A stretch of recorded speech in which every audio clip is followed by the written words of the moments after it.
Okay. Good morning. Good morning.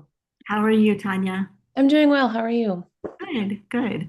I just want to introduce who I am. I'm Amy Derrickson. I am the area representative for the Nova South area in Classical Conversations. And today we have our Equip for the Journey call, CC, and the ADHD child. And I'm very grateful for Tonya for being here with me today.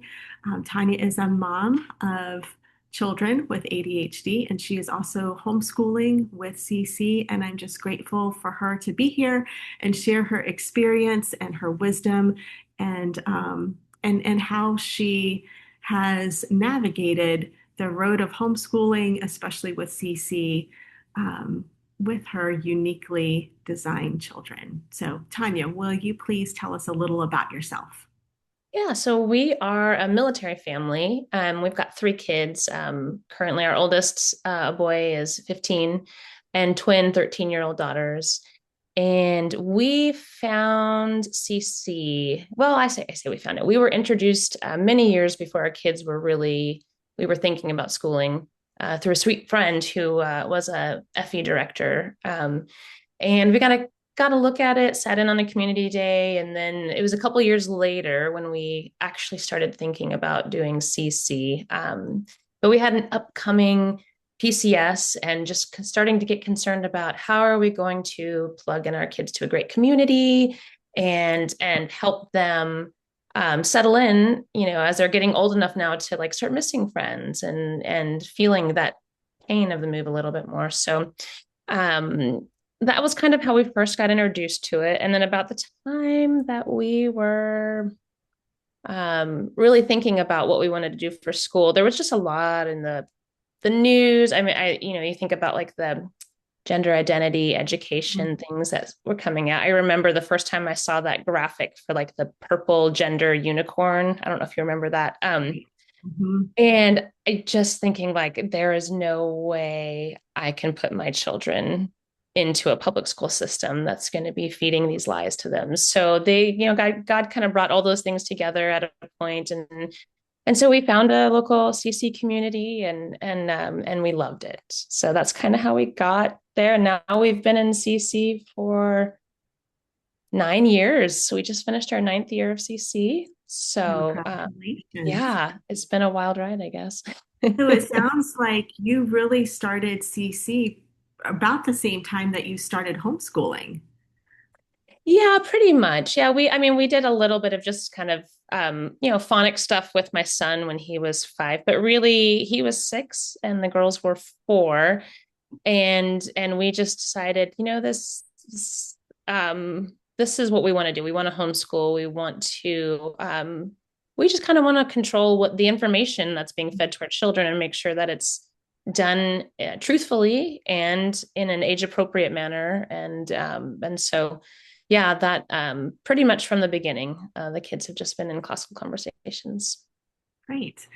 Can you now tell us a little bit about your journey with ADHD? And maybe you just want to start with, or I don't know, did the journey start with yourself or did it start with your children?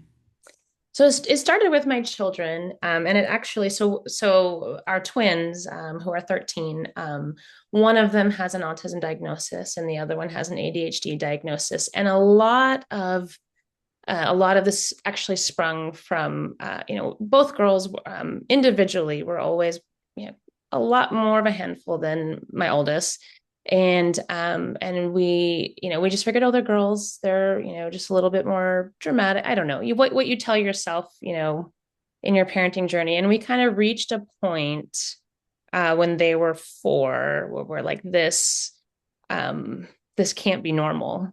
And so we started like I think most people would. We went to the pediatrician and they kind of pointed us to occupational therapy. A lot of what we were seeing initially was tantrums over sensory things, Okay. um, layering Both clothing, socks girls? and shoes, seat belts, bathwater temperature, that kind of thing. So we did several years of occupational therapy. And then they kind of said, well, we've exhausted what we can do for you.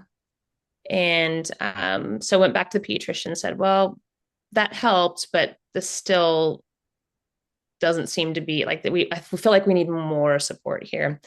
And several PCS moves in there and several different doctors we worked with, they finally tried to medicate both of my daughters for ADHD. And that was probably the worst thing. I mean, that the tantrums, everything just kind of blew up in a way that we're like, this is going to destroy our family. And so with a lot of prayer and just trusting the Lord, we decided to step back from all of that. And we put the girls with a really good talk therapist. They were 8, maybe 8.5 or 9 at that point. And what came out of that once she kind of built the relationship with them was that she was the first to say, have you ever thought about this one daughter? Maybe if this could be autism. Has anyone mentioned that? And no one had yet. And so that was kind of a moment for us. But she also said, what I'm seeing with this other daughter is that I think there's something going on there that may be ADHD, but I think a lot of it, she's mimicking the behaviors she's seeing from her sister. And so that really helped us kind of define the path forward and how to, really needing support to deal with our autistic daughter, but then also being able to call out for our other daughter and say, that's not really the appropriate way to respond to that, and start training her some of these healthier behaviors to handle it. And so that was about the time they were 9 or 10. And Okay. so we've been blessed with a lot of support. We've had a lot of different therapists, ABA, applied behavioral analysis therapists that we work with, and so even though a lot of it's for my autistic daughter, we've been blessed to have a lot of that knowledge in our household that we could kind of rely on to help with a lot of the ADHD behaviors that we've struggled with. Sure. Okay, so if I'm hearing you right, Tonya, um, you really started noticing things that you could definitively say this is not normal, as you said, around 4 years of age. Yep. But now you've got a number of moves and you've got a span of 4+ years before you get to a place where you're finding relief for some of these things. Yeah, Am I exactly. hearing you right? That's correct. So as mom, I can imagine that's pretty traumatic and stressful and challenging. How did you handle that? It was really hard. I'm grateful for my husband because he was a huge support system through all of that. But it was also, it felt very isolating because you talk to other homeschool moms and like, oh, I just give my kids their work and then they work for a couple hours and they're done. And I was just like, why can I not make that happen in my household? And why, do I, it just, why can't my child get through this? And why are we far behind in that? And am I the reason this is happening? Like, what's going on? A lot of that self-doubt that I think moms struggle with. Yeah, I just want to chime in on that. What you just said is exactly what has driven me to do these calls. Because so I've been homeschooling and I'm retired now, but homeschooled for over 20 years, my four. And as a homeschooling mom, we just tend to look at everybody else and think Mm-hmm. everybody else has everything in order. Their Right. children are well behaved, their schoolwork is getting done, everything's peaceful, pictures are beautiful, all the things. And we are the only ones who are struggling with X, Y, and Z. And Mm-hmm. I am just convinced that Satan uses that to really um, destroy our homes, destroy our desire to continue homeschooling, just really to tear us down from the inside out. And so that has been one of my missions. And I really felt convicted over the last 10 years myself to be transparent with other Yeah. moms. Oh my goodness, my house is not. And I'm a controlling mom. I like things to be done just so. I like, I like all the things, my ducks in a row and so on. And the Lord convicted me over all that. Number one, that's not hospitable to my children. That's not the way, it's just not the way that our family should be. But also, He convicted me um, to share that with other moms and to be transparent about our family and our Mhm. struggles, because it's our shame, that it's our Yeah. comparison and then our shame that keeps that hidden. And Hmm. and then it's just isolating. And Yes. that is not at all the way I believe the Lord intends for us to live and to Hmm. do life with one another. And so I'm so grateful that you shared that about your own experience, Hmm. because I know that that will resonate with other moms. I hope it does, because there is so much shame. There is a tendency, if my children, or I guess if people knew how my children behaved, like they're gonna judge me as a parent, or what are they gonna think if we go out in public and child has a tantrum, things like that. But I think what I found is even if people don't have the same experience, um, there has been a lot of grace in the people that God has put in our life to be like, man, I see that's hard. I see you're struggling. And, can I pray for you, or how can I help you with that? Like, in a very practical way, God has put people there when I was finally willing to be like, I need help with this. I can't do this alone. And I can't stay quiet about it anymore. Like, we need resources. And so, yeah. That's wonderful. So, let's back up a little bit, Okay. because we've talked about autism, we talked about ADHD. Um, two questions for you. Okay. What are some of the telltale signs for you as mom of the ADHD? What are you seeing in your home? And then what is ADHD? How is it distinct, or how is it similar to those other diagnoses? Okay, yeah. So I think I'll start with what is ADHD, if Okay. that's okay with Yeah, you. absolutely. It's kind of a neurological process where, like, the brain just processes information differently. And so sometimes that looks like, especially in boys, you know, they can't get themselves to sit down and pay attention to things. They're running around, jumping crazy, and some of that's very just boy behavior in general. But ADHD looks so different in girls, and they kind of, oh, they're just daydreaming, or maybe they just have a lot of anxiety about things, or and so what we see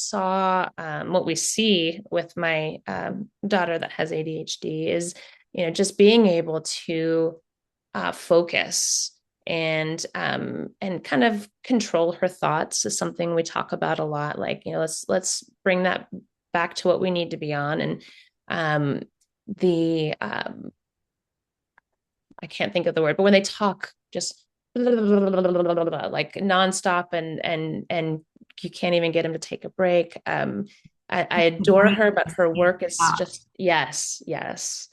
Mhm. Her work is just always sloppy, and it's, her room is disaster. And but she always knows where everything is in it, even though, like, to the rest of us, we'd be like, how can you find anything in here?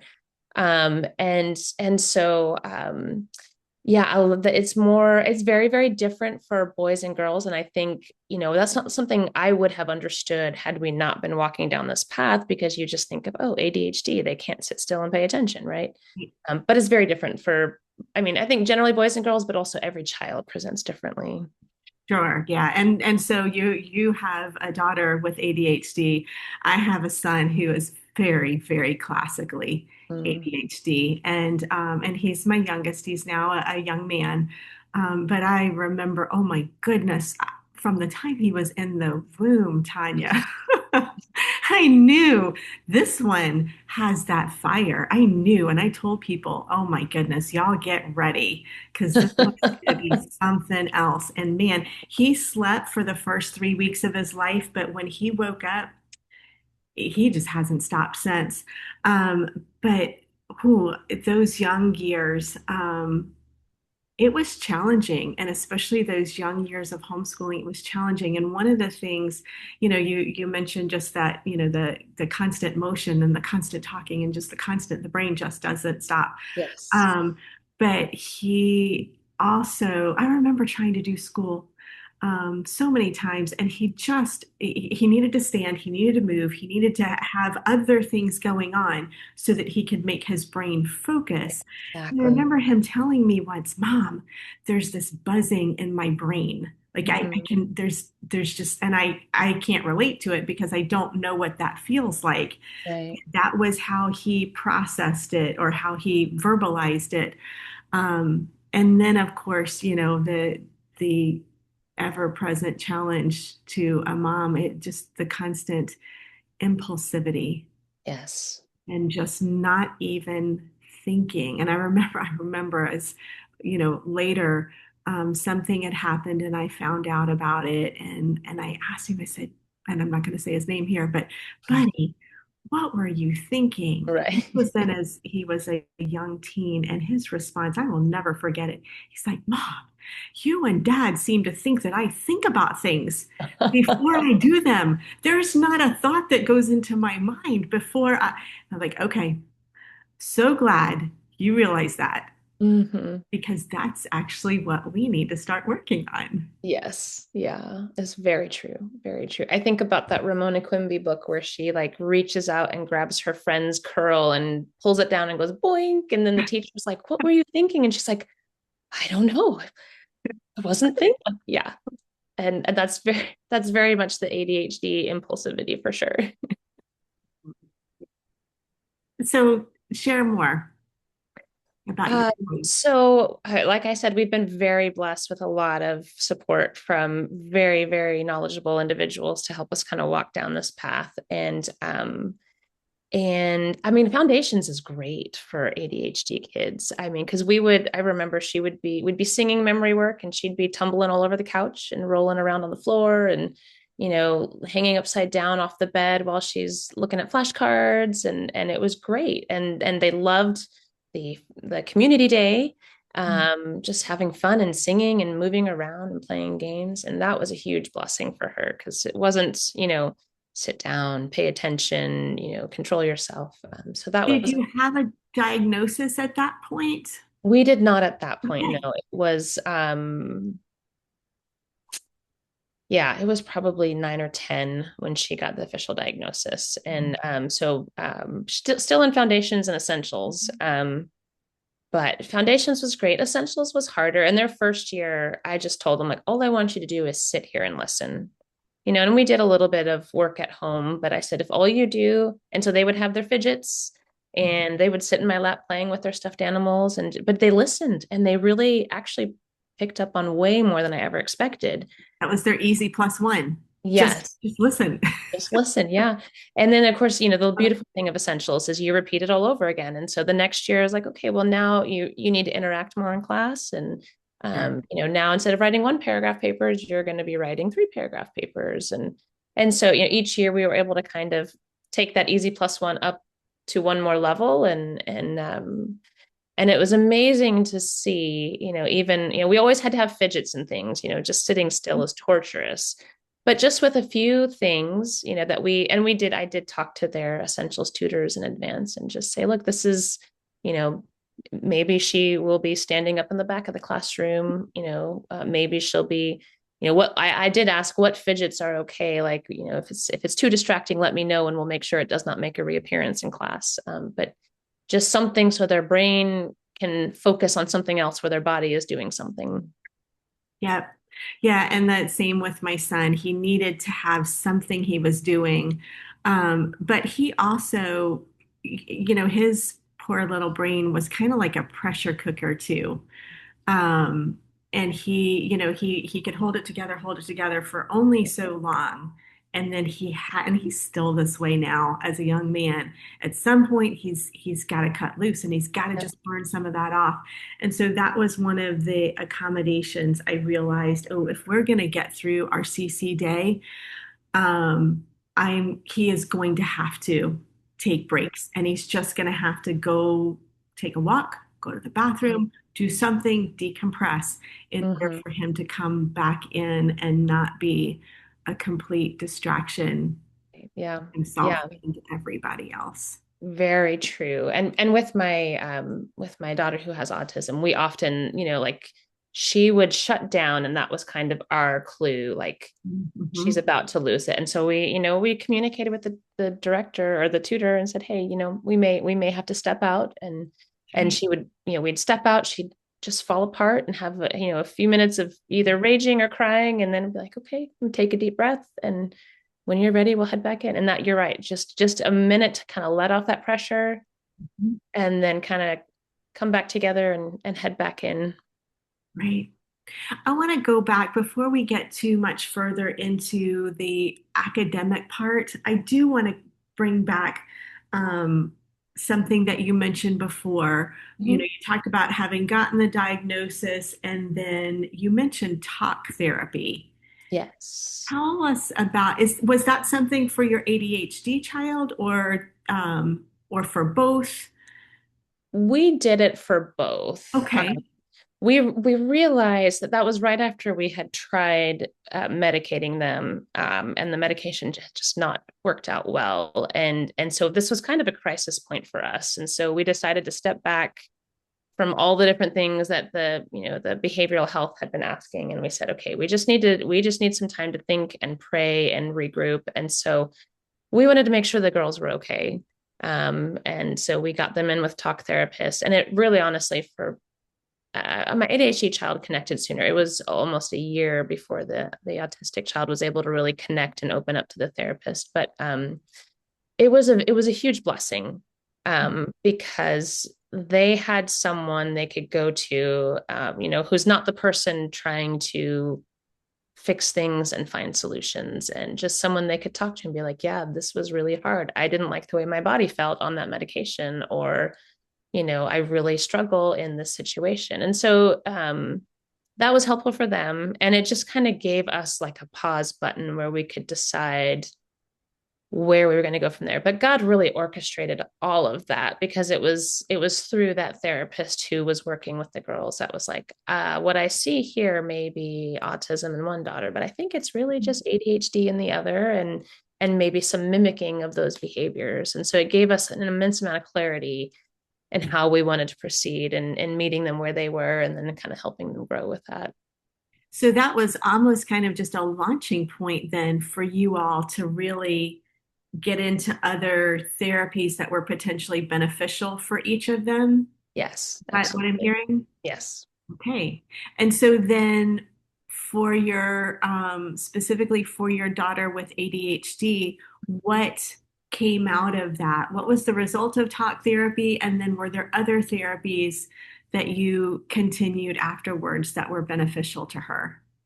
Yeah. So from the talk therapy, I think for her, it was the first time she was really had her eyes open to like some of these behaviors that you see your sister doing are not actually very normal or I guess helpful in the real world. And just kind of defining for her like um there is a difference there and we can discuss that difference, which she's actually very open about these days and is a huge blessing, but giving her a vocabulary to talk about what she's feeling when she's having a hard time organizing herself, um and how to name those emotions she feels, when she's getting, frustrated or overwhelmed and things like that. And there were a lot of tools we got that kind of help us train her how to train her brain a little bit. So we do a lot with the timers, work for 15 minutes. Don't get distracted for 15 minutes. And not that we're bribing the behaviors, but something that she would get anyways. We'd say like at the end of this 15 minutes, then you can go get your snack from the kitchen, or, when you've finished this thing, then you can go do the fun thing you're looking forward to. But there does have to be with ADHD kind of that dopamine hit that they're expecting to motivate them to do the thing they don't want to do. And so kind of just learning how to navigate that, like we're definitely not bribing the behaviors, but she knows like I can get this thing that I want, but I have to do this thing first. And so just working with her brain instead of against it. Yeah, that's really interesting. I had never considered that type of reward system or it being that dopamine hit Oh that they're. yeah. Yeah, because I mean, if they don't see the dopamine hit, I mean, obviously she couldn't define it that way, but Mhm. if there's nothing in it for them, they're like not interested, not going to do it. So we kind of have to front load those a little bit in the day. And as she's gotten older, we've extended the timer, now to 30 minutes, 40 minutes, so on. And then, it's kind of like, okay, well, you can hang out with your friends or video chat with your friend after you finish writing your paper, those sort of things. So we work on building up the time, and just knowing what her currency is as far as what's going to motivate her to do the task. And also being able for me to recognize the moments when she's overwhelmed. And so a lot of times in schooling, there's multiple skills involved in one thing. We'll take a look at like writing a paper. There's reading comprehension. I've read it and I understood what I read. There's like forming the thoughts of this is what I want to say. And then there's either typing it or writing it on paper. And what we learned very early on was that she could read and understand and she could form the thoughts, but then the act of getting it down was torturous for her. And so Sure, being able right. to Doing separate that. this, yeah, separate Mhm. those skills and say, okay, you give me your thoughts. I will type them for you. I will handwrite them for you, until she got to the point where like you only want them challenged in one skill at a time, or their little minds just like, I can't handle this and I'm going to explode. Yeah, it's So being able overwhelmed. to focus on what is the most important thing I want them to get from this assignment and help support them in the other way so they can focus on that skill. That's really good. I appreciate that. Um, so as mom and as homeschooler, what have been some of the greatest challenges for you navigating this with your ADHD child? Okay. Yeah, the I think the biggest challenge was just first being able to like, I mean, it takes a lot of time as a parent to look at all the work for the day and decide, okay, what is the skill I want them to focus on here, and then what are the barriers that are going to make them frustrated or struggle with this, and how can I support them? And then, I sometimes feel like it's not unfair, but like my oldest son gets very little of my attention some days because it takes a lot of mental energy to Mhm. organize these things and then support the other two through the day and make sure things are getting done. And then, a lot of like the grading things, deciding like, I can definitely not be as hard on my ADHD daughter's papers as I would be on my oldest son's papers. And so deciding there, like, okay, I'm just going to focus strictly on the spelling and punctuation and grammar, as opposed to, with when my other son went through challenge A, I would get a little bit more nitpicky about like, yeah, this wording is a little bit confusing. And I really think you could explain that better, or maybe you could add some more background into this. We focus a little bit more on the easy plus one. And so challenge B will look a little bit different because we'll be a little bit, but you have to tailoring it takes a lot of mental energy. Yeah. And I really appreciate what you shared. I'm just going to reiterate what you shared because that resonated, that you're not holding each one of your children to that same standard. Mm-hmm. God created them all uniquely different, and you are raising them all um, in a hospitable way to that Mm-hmm. Yeah. by setting the expectations based on where their gifts are and where their challenges are. Mm-hmm. Yeah. Just being able to meet them where they are is probably the biggest blessing. Because I look back and think if they had been in public school right now, like, where would they be? Where would, just, but we have that blessing to be like, okay, this is where we are and this is what we're going to do today. And, take that baby step forward each day when we meet with them. Yeah, and amen to what you just said. I know, with my own son, and his particular style of ADHD, with that particular fire that he has and the impulsivity, that thank the Lord, he is he's growing out of through God's grace. Absolutely. Had he been in school, I cannot even imagine. Right. And I'm just so grateful that all those years ago, the Lord set us on a different path. Mm-hmm. Um, so, a couple of other questions.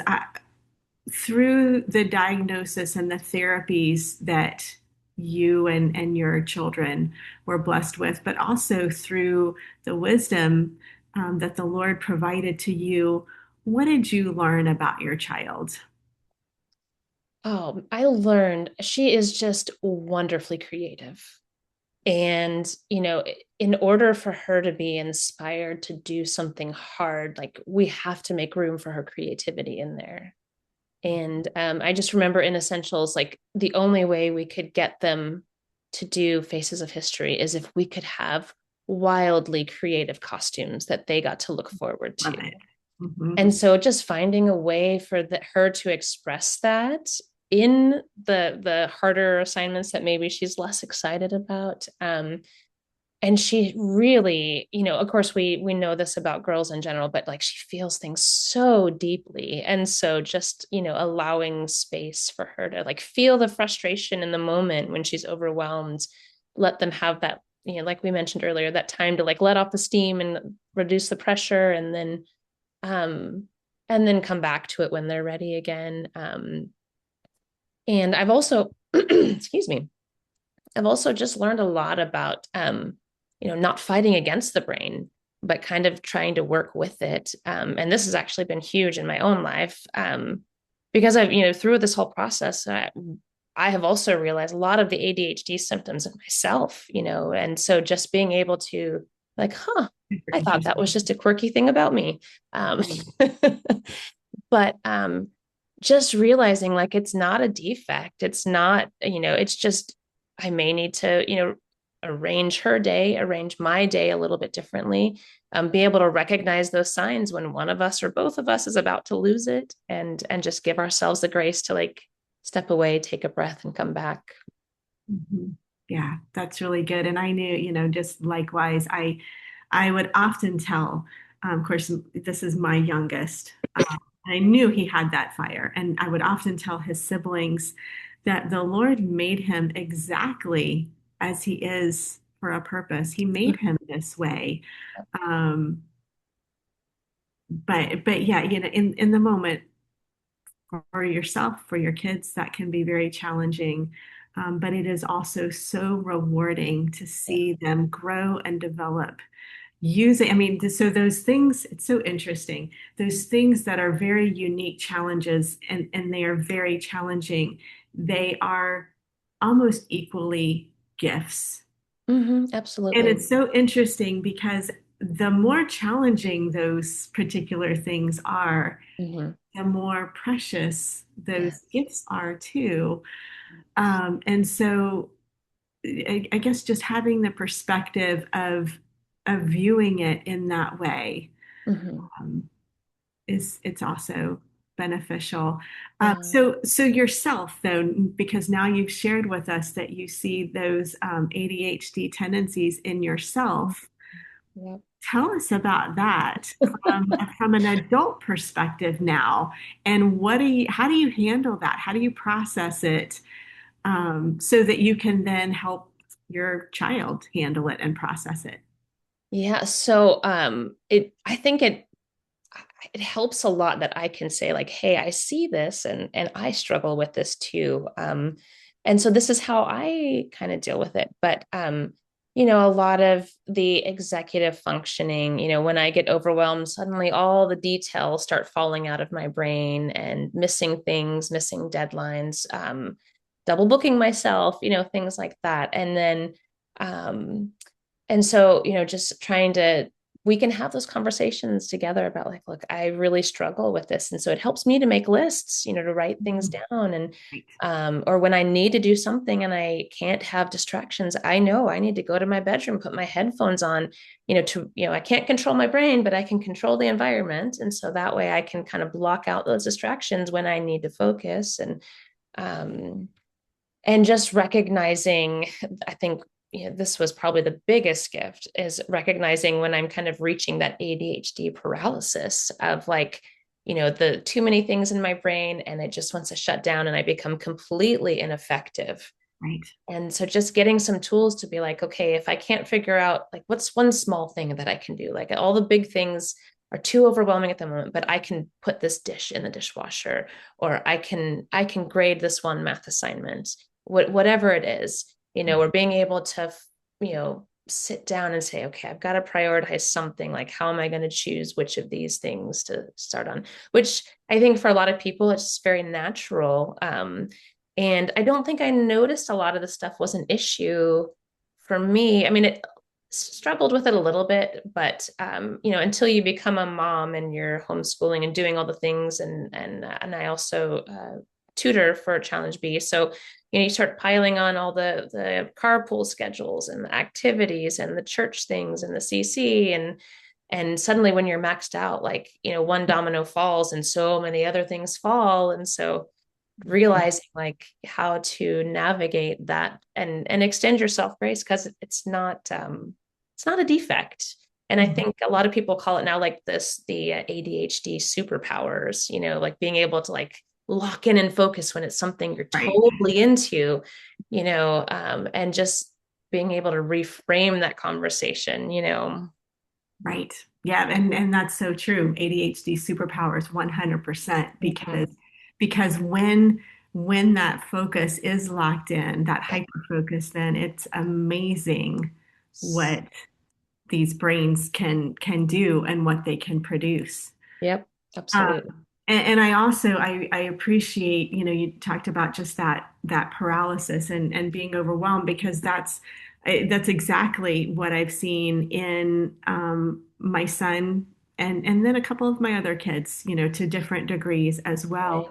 And that has been the thing that I've tried to help them. It's just, okay, the world feels overwhelming. You don't Mhm. even know which way to turn.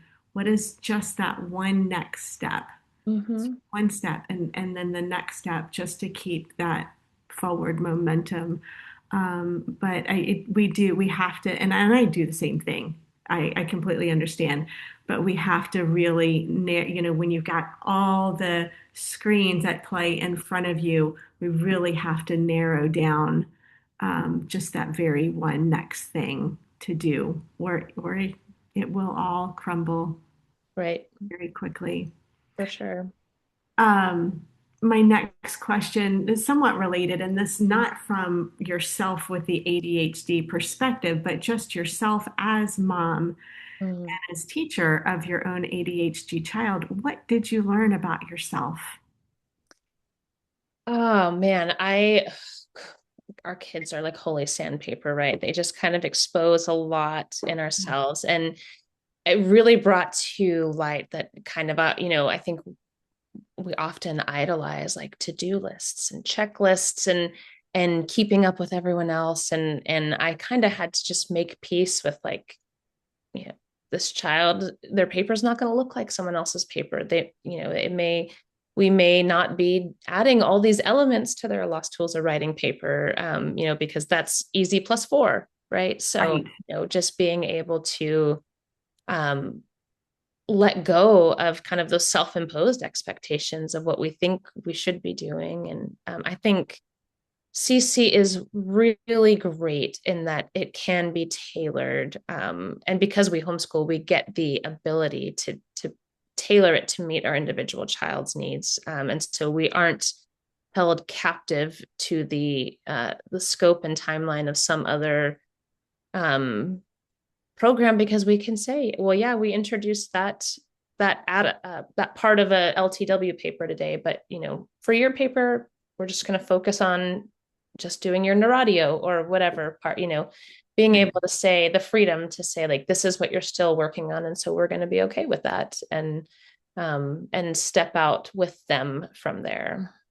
One of the quotes that it's from one of Lee Borton's books. I don't remember which one, but I really appreciate, and I like to share with other moms is our children are not products to be measured, but souls to be nurtured. And really, that's been a humbling, an eye-opening and a humbling thing for me as a mom. And again, the mom that likes all of the ducks in the row and all the things in order and all the kids behaved and all of the assignments completed. Um, but really stopping and considering my children are image bearers, just like all of the other people that you meet. When you go out of the house, my children are too. They are made in the image of the Lord. And really, when I look at them and when I talk to them and when I interact with them and when I teach them and so on, from that perspective, um, I need to be communicating with them and interacting with them. And for me, um, that was a challenging perspective. It was humbling, but it was also life-giving in our relationships for me to Absolutely. start just parenting with that perspective in mind. Hmm. Yeah, yeah, I agree 100%. Just yeah, I think of the quote, and now my brain is blanking on who said it, but if you measure um, a fish or a child's ability by was it about a fish climbing a tree or whatever, Right. like they'll always think they're a Exactly. failure. And Mhm. and I think we have the ability to really feed into their souls and nurture their unique God-given gifts, That's right. just by being able to stop and meet them where they are. That's right. Yeah.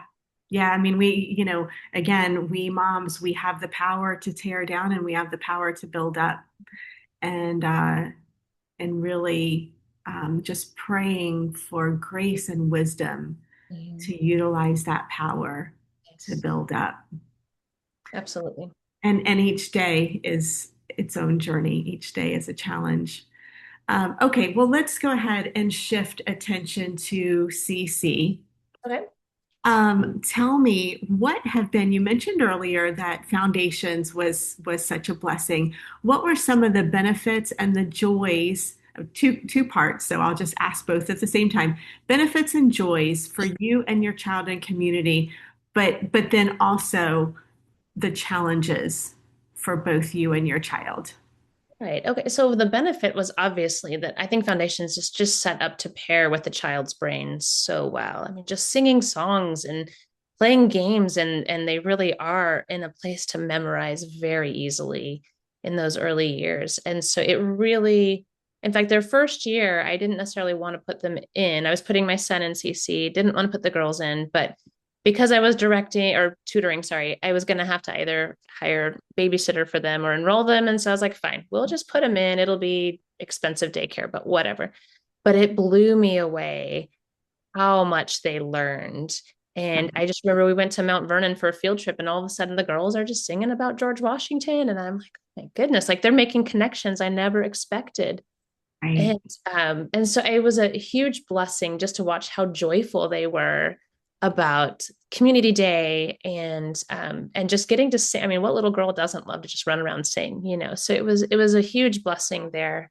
Um, and we found way, I don't feel like there were a whole lot of challenges in community. I think just at home trying to do some of the other curriculum, getting them to sit down and work on math or some phonics programs, giving up that idea like we have to be sitting still at the table, but letting the girls hang off the couch upside down while they're looking at their phonics cards and, learning kind of how to meet them where they were was the biggest challenge. We'd have to cut up worksheets into like, quarter sizes so they wouldn't be overwhelmed by the number of problems they had to do or the number of sentences they had to read.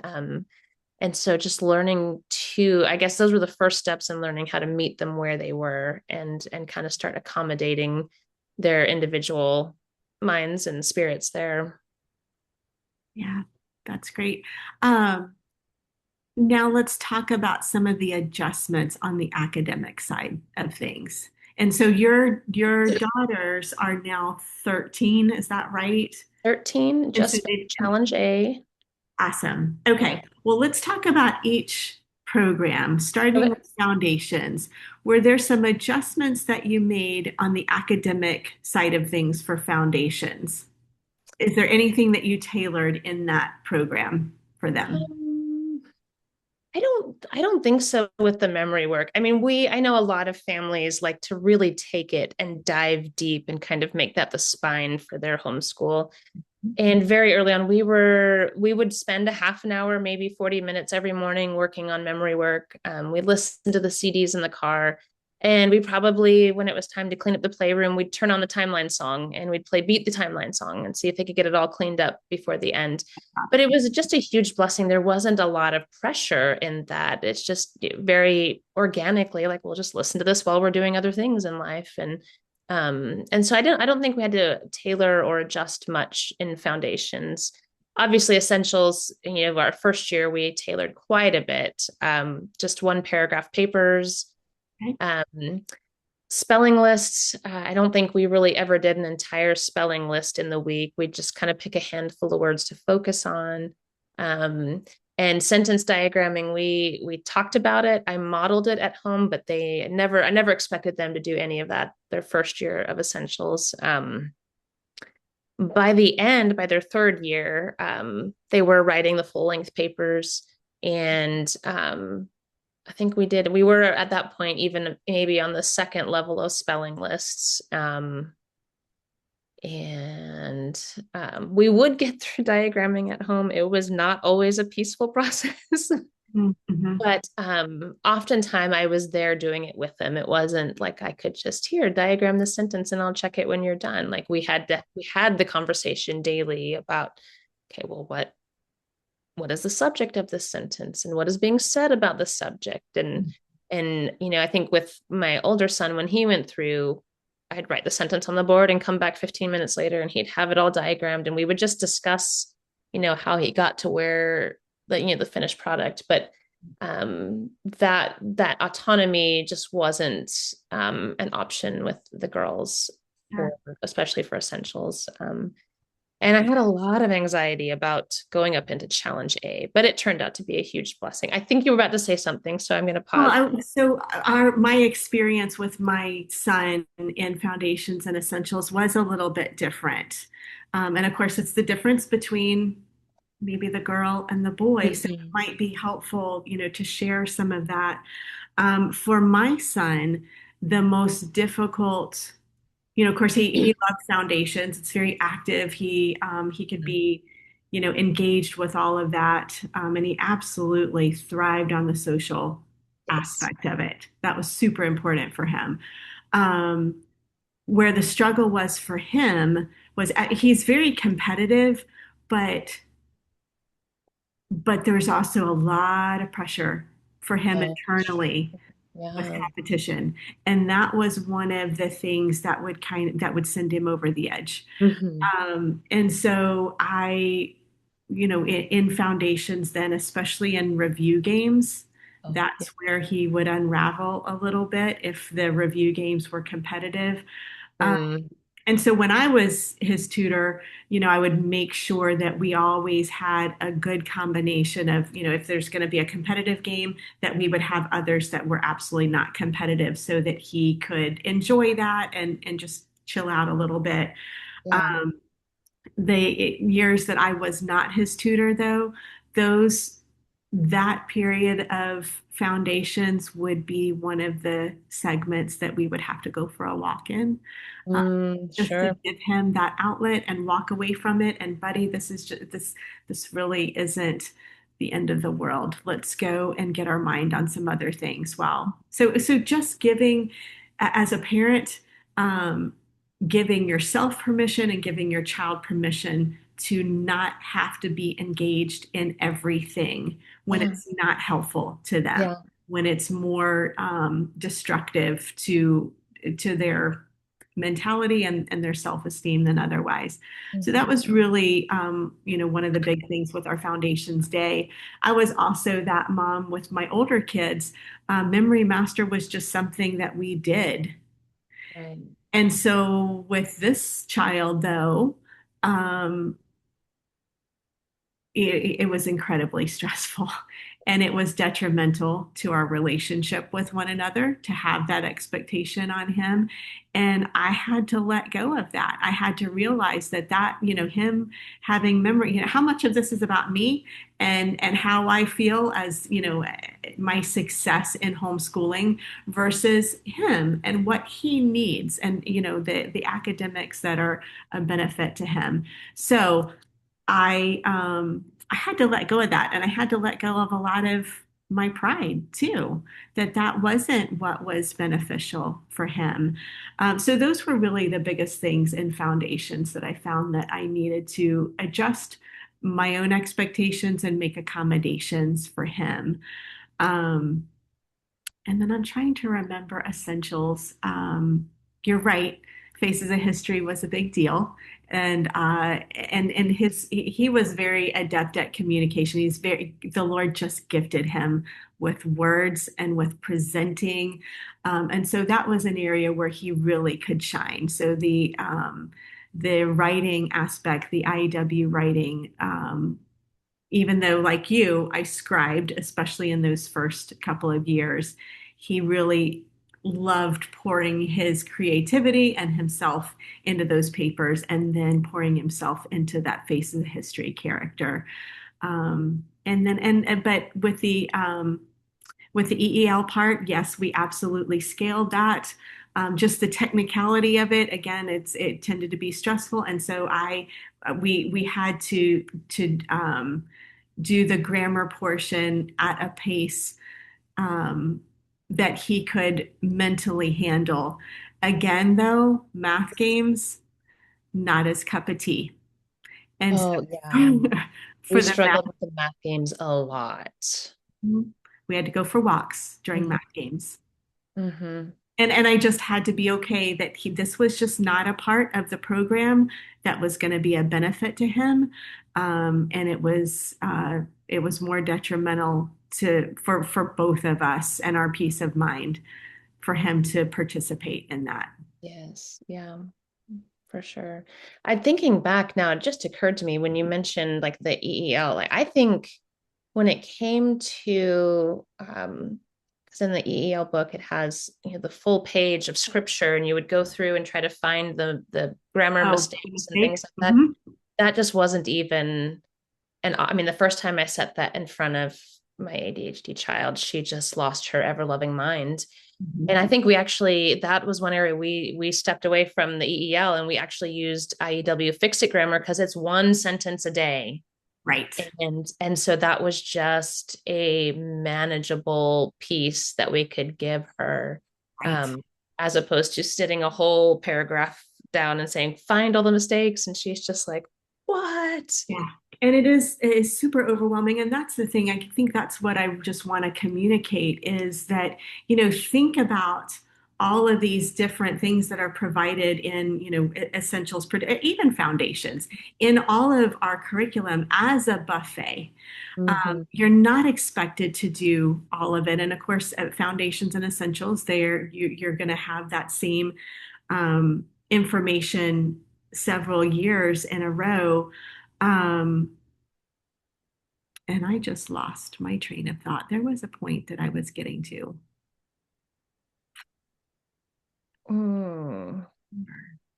So we're talking about EEL and Oh, tailoring. oh, and the editing, right? And so because see, I just went on that rabbit trail. And that's where I was going. So editing, I one of the things that we did rather than add those extra, okay, let's do fix it or let's go through and edit the paragraph that was in essentials. I used their own writing and their own papers as our editing practice because it's already built in. It's not an extra thing that we're adding on. So and not necessarily their first year in essentials, but down the road and then throughout challenge as well. Once they got to a place where they were typing up their own rough draft and putting it together, we would come back to that together to edit, and I would work through just sentence by sentence those grammar rules and punctuation, capitalization, spelling. So I used that for our editing practice. That's brilliant. I wish I'd heard of doing that. That would have probably, I mean, it takes two birds with one stone, right? Would have saved a little bit of effort there. But yeah, just having I don't know, having a way to manage to put it in manageable bites for them where they can digest it and get the skill before, they just kind of like freeze. Hmm. Yeah. Yeah. So talk to me now about Challenge A. They just completed their first year of challenge. How did Yeah. it go? Oh, I would say it was an amazing success, and I'm so thrilled. Like after it was a hard slog for a while in the early 6 weeks. I mean, every week was fresh horror as they open their guide to the new week, and they're like, they want us to do what? Yeah, Um, that's but so funny. once I they remember that oh very vividly. yeah, the first time they opened up Henley, and you could just see the steam coming out of their ears, like Yeah, all the words. yeah, but they got accustomed to it, and I mean, just watching them do their science fair presentations and walking through that with them, and just seeing them be successful, it's such a blessing just to be able to like, you're in the trenches with them, and then you have these moments where you just get to be like cheer them on for these accomplishments and I remember at the beginning of the year, they're like, we're going to draw the whole world. Are you kidding me? And then, they came home last week with their poster boards with the whole world drawn on there. And they're That's so just the neat. pride of like, look what I did. I accomplished this big, hard thing that I never thought I could do. It was And one bite at a time. It was one thing at a time. But so it's, but there were things that, we did scale things and, depending on what else was going on, sometimes it was, a 2 paragraph paper instead of a 5 paragraph paper or whatever. But learning, when life gets busy or when they're struggling with something else, how can they be prepared for the conversation? Maybe they read the book or listen to the book, but they just won't have their outline done this week. Maybe we will have worked through one translation together because they just couldn't get through doing the whole group of exercises by themselves that day. You just learn to read their emotions and just figure out like, okay, well, this is God's lesson plan today. We're not going to get through 15 exercises in Latin, but we can work on this one really, really well. Okay, so let me just tell you, if we got through one Latin translation sometimes a week, that was a win. And I was happy with that. Yeah. So yes, It's please. Um, there, there is so much. There's so many exercises in Latin. I'm just going to speak specifically for Challenge A right now. So many Mhm. exercises. The expectation is not for the child to do every single one. Yeah. They are going to get that same information again in Challenge B, and they're going to get it again in Challenge 1. So the expectation is that they will spend approximately an hour per strand a day, but then sometimes that's just not even hospitable, and you have to Right. adjust Yeah. that too. Yeah.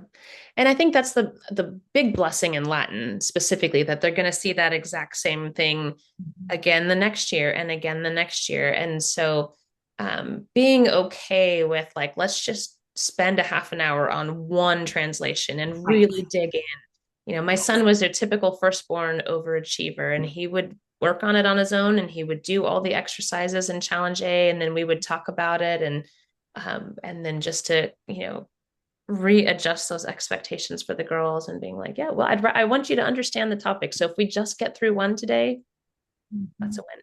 Yeah, and bearing in mind Challenge A, that's their grammar year.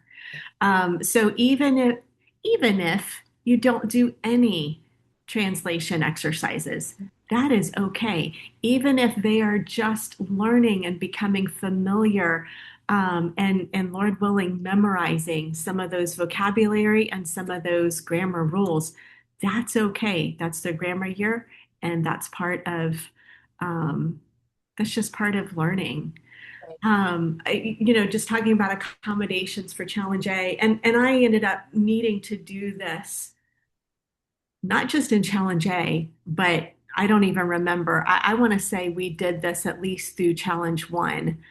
But day 1 of the week, I needed to sit down with the guide and break that into our weekly schedule for him. He was not somebody that he could just take the guide and manage it on his own. He needed a schedule made for him, especially that whole Challenge A year. And then we did, I want to say at some point in the upper level challenges, transition to him making that schedule for Mhm. himself. And challenges really set up well to transition that ownership to the student, but it's not, I think it even in the mottos for each level, it seems like the ownership piece is kind of an A, B, and one, but it doesn't have to follow that for every Right. child. Just That's find right. where you can transition one more small piece to them when they're ready for it. Yeah. And I want to just take a second to make the point too, for anybody that may be listening later. Um, every child needs a teacher. And the tutor in the class isn't your child's teacher. And so, we parents often think that, okay, challenges drop off and the tutor, between the tutor and my child becoming independent, my child needs to be able to do all the things. And that is really not reality for the majority of the kids. I would say, especially in those younger challenge years, there are very few kids who can just take that guide and work independently. They really do need mom at home, dad at home, whoever that teacher is at home, to start out with helping them with a schedule, and then be their teacher at Yeah. home. Yeah, I agree 100%. And, if you're gifted with one of those kids that can do it, still being that accountability to check and be like, let's make sure you got everything in there. But I've had both ends of the spectrum there with my kids. And so, you know, my son has never really needed me to plan it for him, but we just had to connect before community day and be like, okay, let's see like how to go this week. What Yeah. else is still waiting to get done before we go into community and but yeah, just being able to define, I mean, almost, and the guide is beautiful, but being able to translate that into like a calendar on the week for, like for them to see. Sometimes I feel like that is almost a bit of a higher level skill for them to like see this paragraph here and translate that into 4 days of the week, so. And that's exactly what I did. I took those other 4 days, whatever the assignment was for that strand, I divided it up into those manageable chunks over the 4 days, and I wrote that, and it was right in front of him on his whiteboard. I wrote each day what the expectation was, so that, Lord willing, we could get to the completed task Right. at the end of the week. Um, so we're talking about Challenge A again, and our unique children. Science fair started out being really, really challenging for us because, this my ADHD child, he just isn't really interested in sciencey type things. There wasn't a whole lot there. That he felt enthusiastic about. And so the challenge for us really was just in getting started. And we went through, oh my goodness, I pulled out so many different websites with list of ideas for challenge fair projects. And so my encouragement would be that you really consider in whatever project they're doing, you consider what they're passionate about. And for my son, he's, very technically inclined. And at the time, what he wanted to do was just be a network engineer, whatever. And I'm not technically inclined, so I don't even know what that means. But in his early challenge years, he and his dad, they started building computers together. So that was really kind of where his mental space was and what he was interested, what his hyper focus was. And I was able to find a science fair project idea for experimenting with Wi-Fi and and I'm trying to remember now how it worked, but basically what kind of materials would allow that Wi-Fi signal to pass through more efficiently. And that was something he could really get excited about and really dive into. And that made all the difference because he was so enthusiastic about it and he was really interested in learning more. He put together a beautiful project and did really well at the end of it. Well, that's awesome. Yeah, finding their passion. I'm like I said early on, the dopamine hit, like something that really Mhm. excites them. That has been the key to success for my ADHD daughter. And I think she did hers on Orbeez, which, Okay. those little tactile, fidgety things, like she found that fascinating. So we researched all about Orbeez. Yeah. She tested them in different liquids to determine which liquid would make them the biggest. And but like you said, like finding that topic that really inspired them was the biggest hurdle, I think. Um, and once she found it, like she was on board and she was excited. And even in the tough moments, and sometimes learning, like, okay, she's really struggling with writing this part of the paragraph. So why don't we step away and do something that gets her excited? Let's go work on your board. Let's brainstorm, like, how are we going to decorate your Yeah. science fair board, and then give her 15 minutes of that little dopamine hit and restore her enthusiasm. Like, okay, now let's go back to writing your method here and your results. Medium of it. Yeah. Yeah. Well, and again, coming back to that, looking for things that they're enthusiastic about in Challenge A, that's when they write in the research strand at the beginning of the year, they write those paragraphs or essays on, what is it? The natural, Yeah, different animals, yeah, different plants. Yes. And that was brilliant. yeah, and letting them research the thing that's so fascinating and write about that thing that's so fascinating. Even LTW, the persuasion papers, letting them, it doesn't, it's about they're supposed to be learning the framework, the outline and the system for writing persuasive papers. So we don't have to be in agreement with their weather statement, their thesis statement. It doesn't have to make sense. We just want to take them through this process of putting together an outline, using the five common topic questions to explore all the aspects of this thesis statement, putting together that outline, and then the paper. So just giving them freedom to to write about the things Hmm. that are interesting. Yeah. Yeah.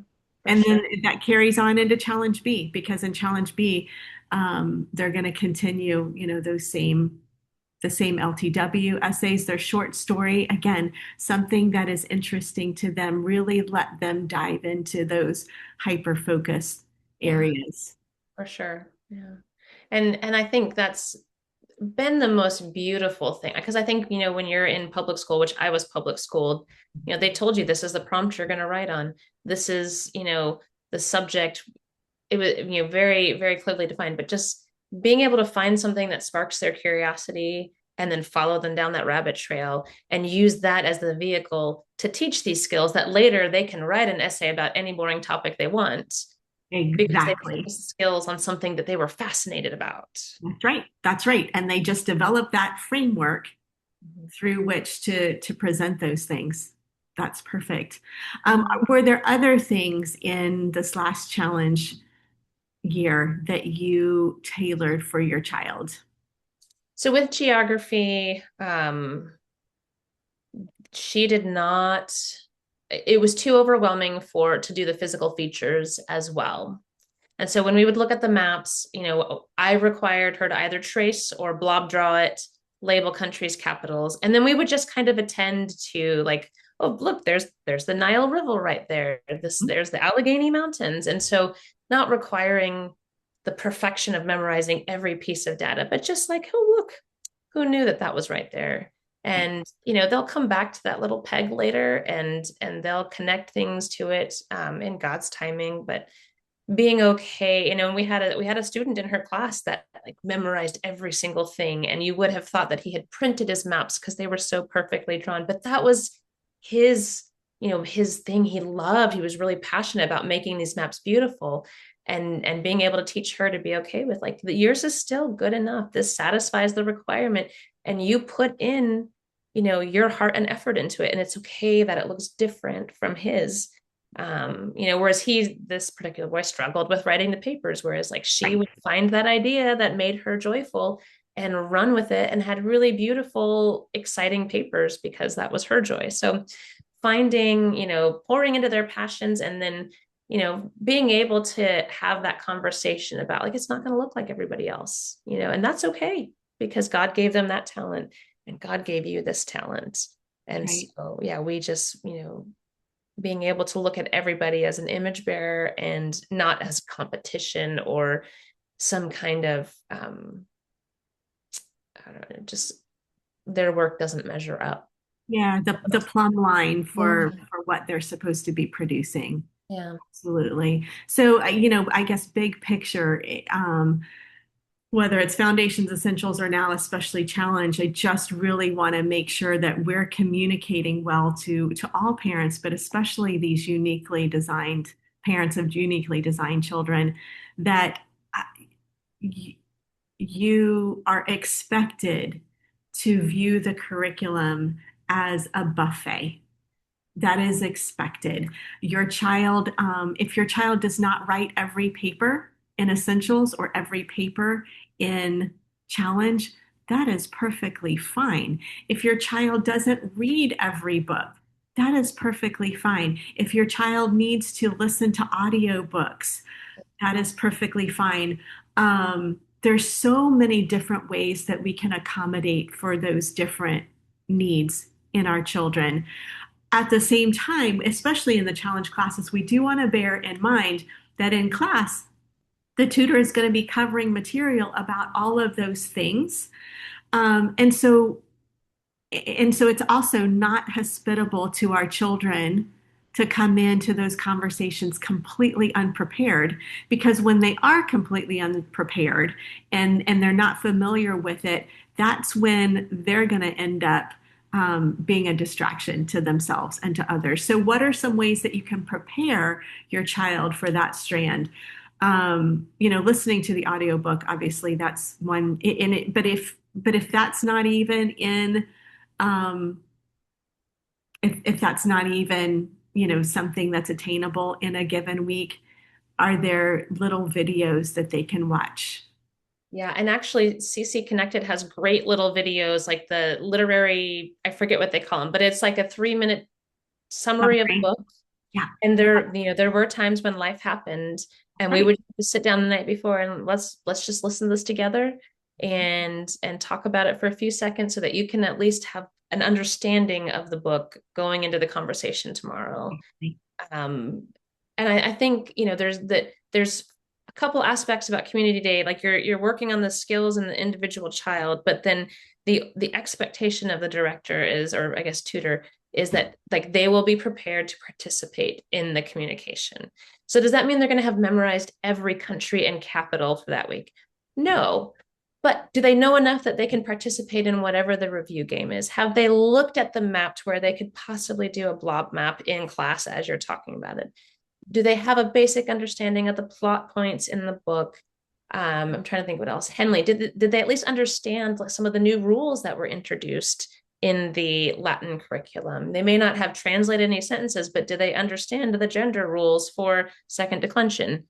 So just preparing, if life happens, and it does, and we've all been there, and that's, another grace of homeschooling, but just making sure they understand that it is their responsibility to be able to participate in that communication, the conversation during the community day. And So then, finding ways that they can do that. absolutely, agreed completely.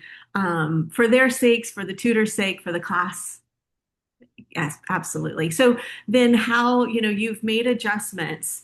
Um, I made lots of adjustments for my own child. How did you communicate those to the director or the tutor? Oh, And I think that's such a great point because, unless told otherwise, like the tutor is going to assume that students are going to come in with a certain understanding for the week. And so sometimes just saying like, look, we because we were struggling with this book because it's a little bit harder of a read. We didn't get to the outline this week, but we did slog through, and we understand the topic that we're talking about. Being able to communicate when you're tailoring, just so my biggest thing is like if you put her on the spot and she's unprepared, that's a trigger and she's gonna lose it and shut down. And so Yep. just being able to say like, don't ask her to rattle off all of the capitals of Eastern Europe because she will not be able to do it this week. Just kind of protecting her heart and that way, and making sure the director knows like what we have changed Yeah. from what the guide lays out there.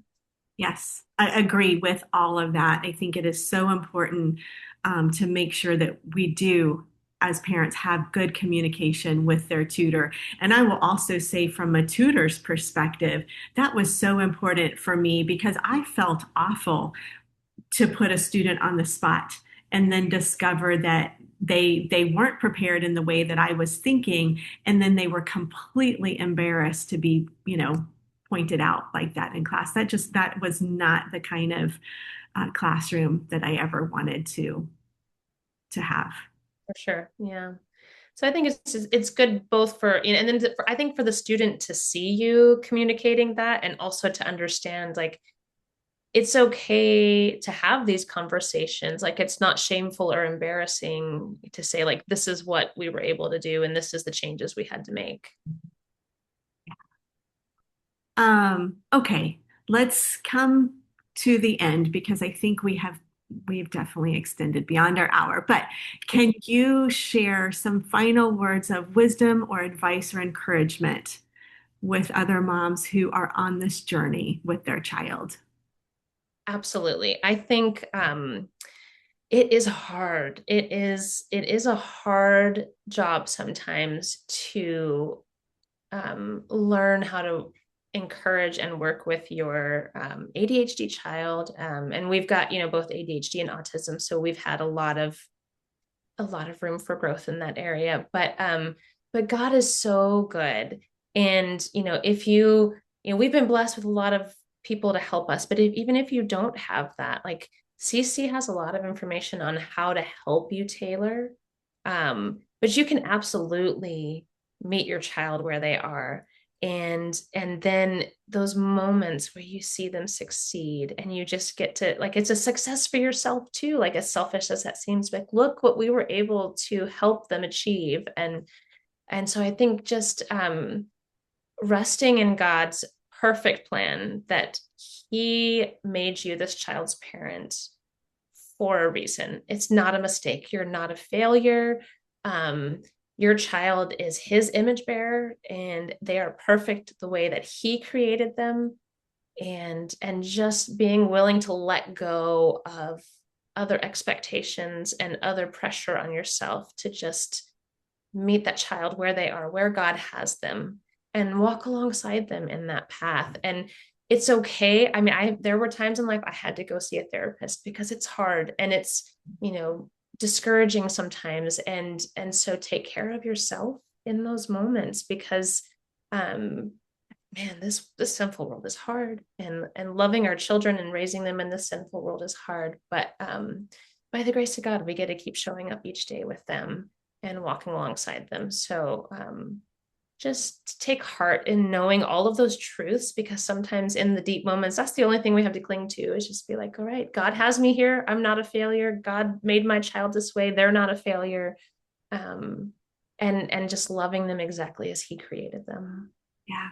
Amen. Amen to all of that. I just have two things. Number one, you're not alone in this. You might be looking out there and the perception might be that everybody else has it together. I promise you, we don't. And I love talking with homeschool moms. I love encouraging. Feel free to reach out to me. I know Tonya feels the same way.